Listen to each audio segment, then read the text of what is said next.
Dans cette nouvelle vidéo, nous allons voir comment manipuler du test et supprimer des caractères indésirables dans une chaîne de caractères.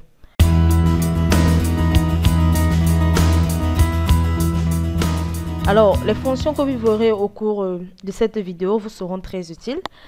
Cependant, vous verrez que en combinant deux ou plusieurs de ces fonctions en une seule formule, vous pouvez faire ressortir l'incroyable polyvalence de Puez en matière de manipulation de tests. Alors, les caractères importés à partir de bases de données et de fichiers tests sont souvent accompagnés de toutes sortes de bagages, sous forme de caractères supplémentaires dont vous n'avez pas besoin. Il peut s'agir d'espaces supplémentaires dans la chaîne, des sauts de ligne, des retours à la ligne et d'autres caractères non imprimables incorporés dans la chaîne. Alors, pour résoudre ces problèmes, Excel vous propose plusieurs de ces fonctions. Par exemple, nous avons la fonction supprime espace et la fonction épurage. Alors, nous allons tout de suite décortiquer la fonction supprime espace. Alors, lorsque vous allez dans l'onglet insérer, et ici nous sommes dans les fonctions de test, et que vous cherchez par exemple la fonction supprime espace,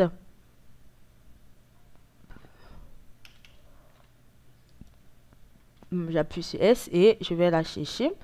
La fonction supprime espace. Alors, Excel a décrit tout simplement comme une fonction qui supprime tous les espaces d'une chaîne de caractères, sauf les espaces simples entre les mots. Nous avons la syntaxe qui est tout simplement du test. Nous allons voir de près la fonction supprime espace.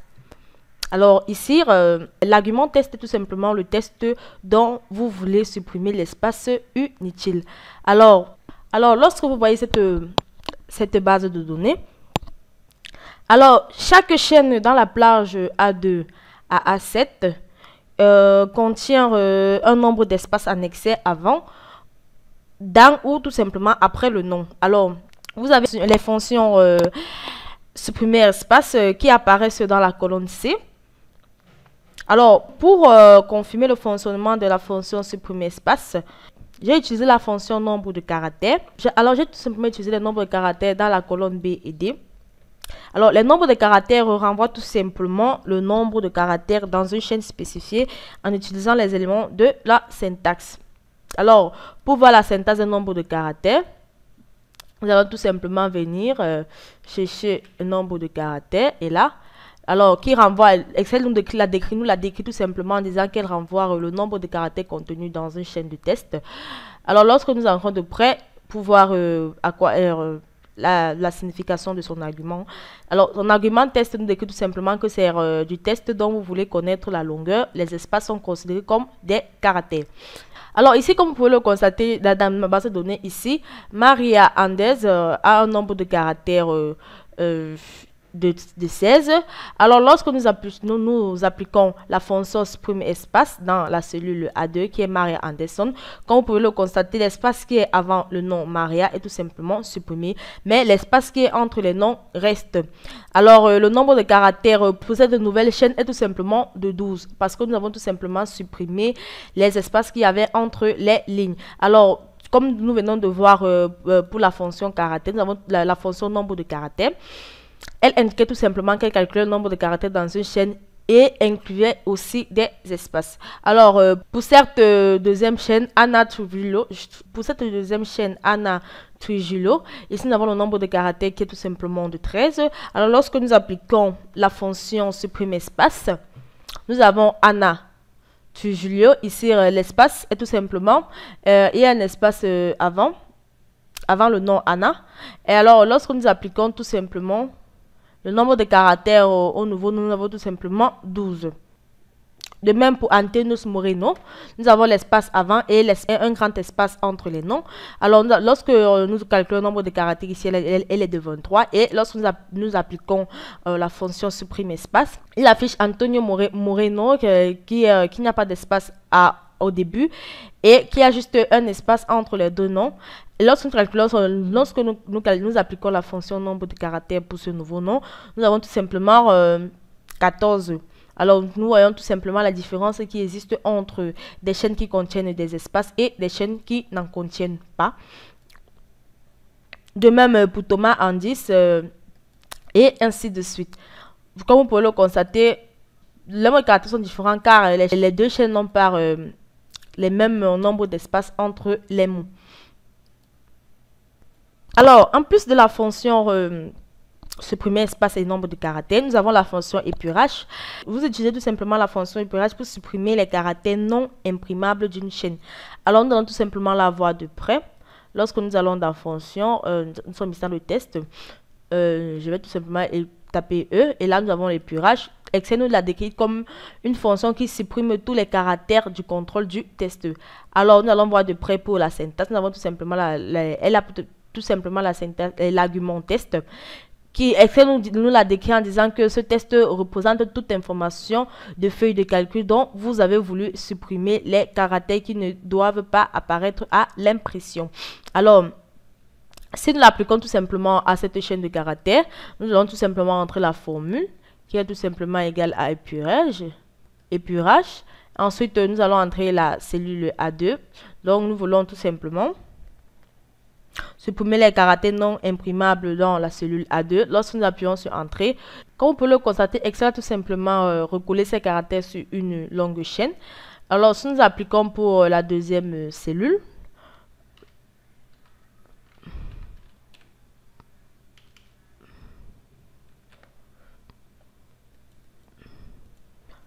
comme nous pouvons le constater, Excel fait de même. Et pour la troisième cellule, et Excel fait de même. Tout ce que Excel a fait, Excel a tout simplement supprimé les caractères qui ne sont pas imprimables. Alors, rappelez-vous que les caractères non imprimables sont les codes de 1 à 31 du jeu de caractères en C. Alors, la fonction épurage est le plus souvent utilisée pour supprimer les sauts de ligne. Ici, nous avons des sauts de ligne qui apparaissent dans chaque cellule, qui est tout simplement le caractère ANSI 10 ou les retours tout simplement à la ligne, qui est le caractère ANSI 13 des données multilignes. Alors, en plus de la fonction épurage, nous avons la fonction répète, qui répète un caractère. Alors, nous allons la voir de près. La fonction répète un nombre de fois spécifié. Alors, nous allons tout simplement la voir de près lorsque nous allons insérer une fonction et que nous sélectionnons tout simplement la fonction R et je vais chercher la fonction répète. Excel nous l'a décrit comme une fonction qui répète un test un certain nombre de fois. Vous utilisez répète, vous utilisez rep pour remplir une cellule avec un certain nombre d'occurrences d'une chaîne de caractères. Alors, nous avons la syntaxe telle que le test comme premier argument et le nombre de fois comme le second argument. Alors, lorsque nous allons de près, Excel nous dit simplement que le test est l'argument test est tout simplement le test que vous voulez répéter et le nombre de fois est un nombre positif indiquant le nombre de fois que le test doit être répété. Alors, si nous revenons à cette feuille de calcul. Ici, nous avons les dépenses. Par exemple, pour la publicité, nous allons tout simplement entrer la formule qui est égale à la publicité, qui est égale à la chaîne de caractères publicité. Et nous l'avons concaténé avec Espelette. Ensuite, la fonction rep. Ensuite, nous avons entré le test qui est tout simplement un point. Et le nombre de fois, nous allons tout simplement faire 20 moins le nombre de caractères de la chaîne de caractères publicité. Alors ici, Excel nous renvoie 11 points pour cette cellule.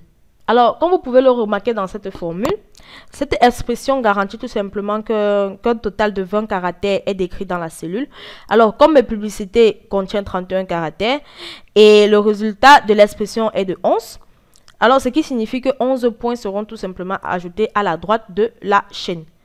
Alors, si la chaîne était tout simplement la location, nous avons appliqué tout simplement la même formule. Alors, à la place, 10 points seraient tout simplement remplis puisque nous entrons la formule entre tout simplement la chaîne location, ensuite et la fonction rep, ensuite l'argument test qui est tout simplement du point et que le nombre de fois qui est tout simplement 20 moins le nombre de caractères de la chaîne location qui renvoie tout simplement 10 points. Alors, nous avons de même pour la fonction provision que nous avons entrée. Alors, ici, nous avons plutôt 11 points. Et la fonction salaire qui affiche tout simplement 13 points. Et la fonction utilité qui affiche tout simplement 9 points. Alors, ces points sont tout simplement affiché en fonction du nombre de caractères de la chaîne qui la précède. Alors ici, pour publicité, nous avons tout simplement 11 points. Pour location, nous avons 10 points. Pour provision, nous avons 9 points. Pour salaire, nous avons 13 points. Et pour utilité, nous avons tout simplement 10 points. Alors, il est important de garder à l'esprit que pour obtenir les meilleurs résultats lorsque vous remplissez des cellules, vous devez les mettre en forme avec une police monotone telle que la police Courier New, tout simplement. Car cela garantit que tous les caractères ont la même largeur, ce qui vous donne les résultats cohérents dans toutes les cellules. Alors, ensuite, nous allons voir la construction du graphique de test. Alors, une utilisation plus courante de la fonction REPT consiste à créer des graphiques de base de test. Dans ce cas, vous utilisez un résultat numérique dans une cellule comme argument numérique de la fonction REPT, puis le caractère représente le résultat. Alors, un exemple simple est cet histogramme de base qui montre la fréquence d'un échantillon sur un intervalle. Alors, cette base de données illustre un histogramme textuel dans lequel les intervalles sont répertoriés dans la colonne A et les fréquences dans la colonne B.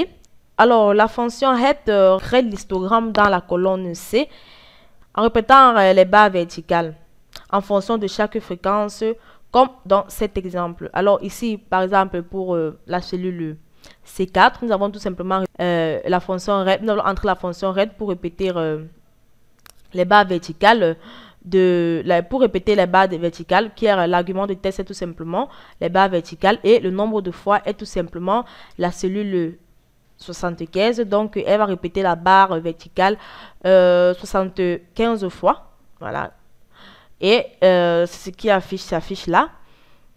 Et pour la cellule C5, nous allons tout simplement répéter les barres verticales pour la de la cellule, les barres verticales, le nombre de fois où nous avons tout simplement entré la cellule B5 qui est tout simplement de 83 fois.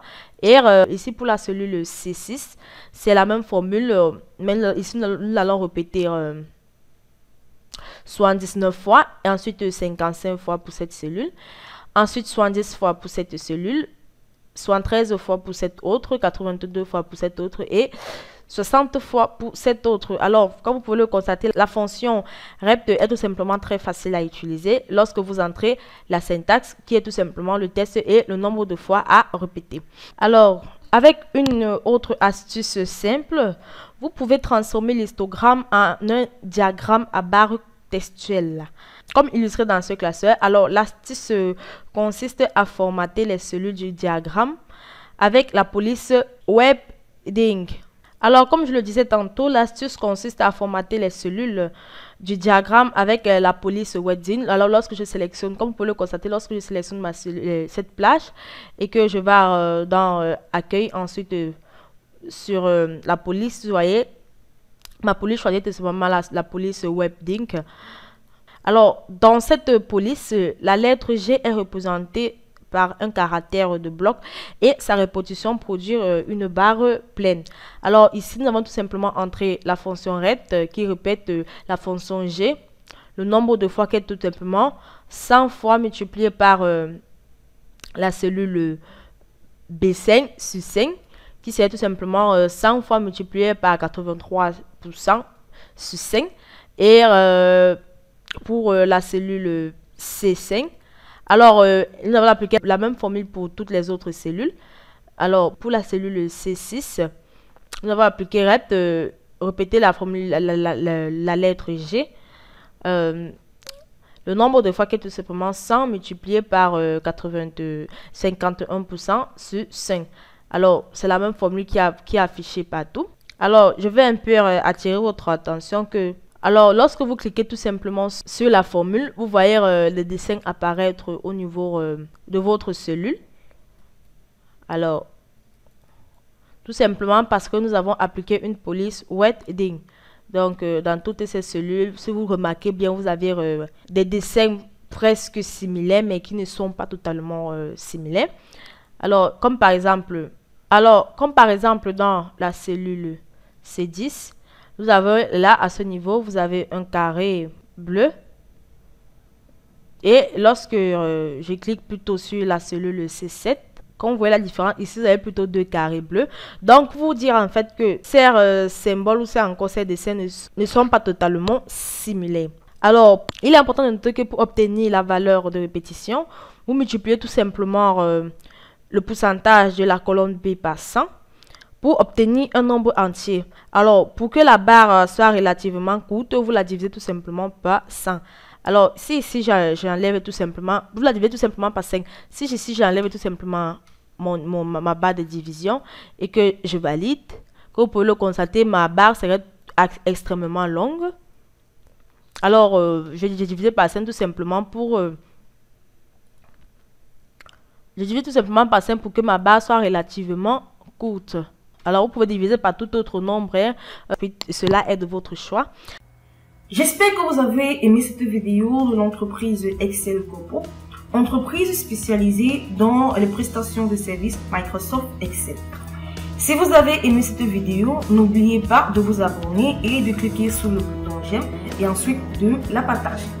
Si vous avez des questions à poser, vous soyez libre de les poser dans l'espace commentaire. Nous allons nous retrouver très prochainement dans une nouvelle vidéo.